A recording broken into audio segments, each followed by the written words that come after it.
చిన్న పెద్ద తేడా లేదు. ప్రతి ఒక్కరూ ఏదో ఒక అంశంలో మానసిక ఆందోళనకు గురవుతున్నటువంటి నేటి కాలంలో ఎక్కడ మానసిక ప్రశాంతత దొరుకుతుందో అని అక్కడ ఆరా తీసి, అక్కడ గడపాలి అనుకునేటువంటి వారి సంఖ్య ఇటీవల కాలంలో బాగా పెరుగుతుంది. అది ఆశ్రమం కావచ్చు, లేదంటే దేవాలయం కావచ్చు, లేదంటే పార్క్ కావచ్చు. ఎక్కడైనా సరే ఆ యొక్క ట్రస్ట్ నుంచి బయటపడాలనుకునేటువంటి కోరిక మాత్రం అధికమవుతూ ఉంది. ఇక మానసిక ప్రశాంతత కోసం గుంటూరు జిల్లా మంగళగిరి మండలం చినకాకాని తాతగారి ఆశ్రమం మాత్రం అన్ని వర్గాల ప్రజానీకానికి అందుబాటులో ఉంది.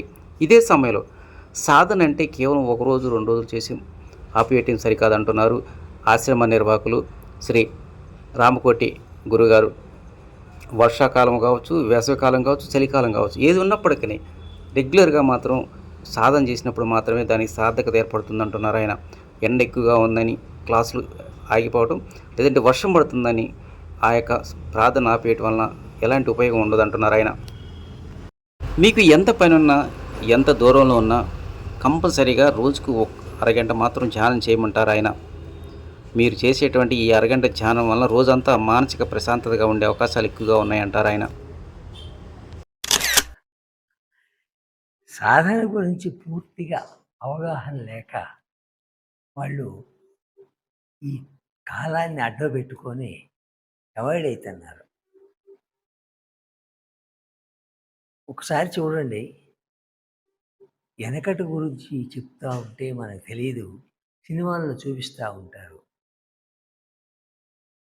తపస్సు చేస్తూ ఉంటారు, ఓరు గాలి వస్తూ ఉంటుంది తుఫాన్ లాగా, అయినా వాళ్ళు చలించరు. కారణం,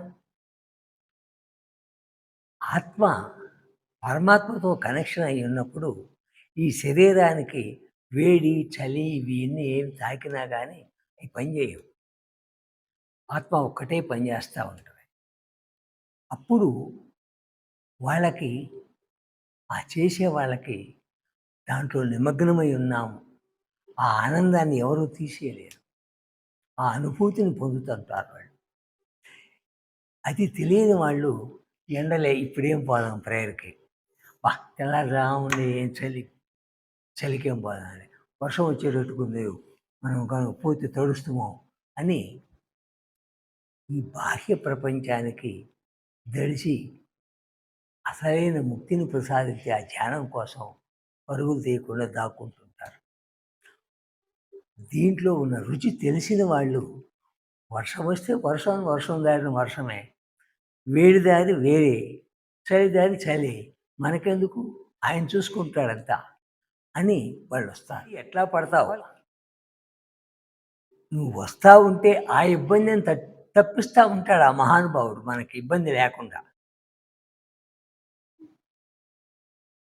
రాకుండా ఇబ్బంది ఉంటుందా అంటే ఆయన ఏం చేస్తాడు, నువ్వు రాలేదుగా, వస్తే ఆయన తొలగిస్తాడు దాన్ని.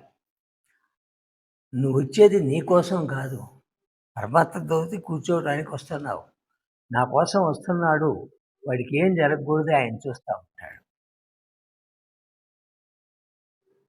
నువ్వు దాన్ని తప్పించలేవు, ఆయన తప్పించగలడు. ఆయన మీద నీకు నమ్మకం ఉన్నప్పుడు ఆయన తప్పిస్తాడు. ఆయన మీద నాకు నమ్మకం లేదనుకో, ఆ వర్షం వస్తుంది ఏం పోతామని అదేం తప్పిడు. నువ్వు అది ఇంటికాడ ఉన్నా చలి అనుభవించాల్సిందే, దారిలో ఉన్నా అనుభవించాల్సిందే, ఇక్కడికి వచ్చినా అనుభవించాల్సిందే.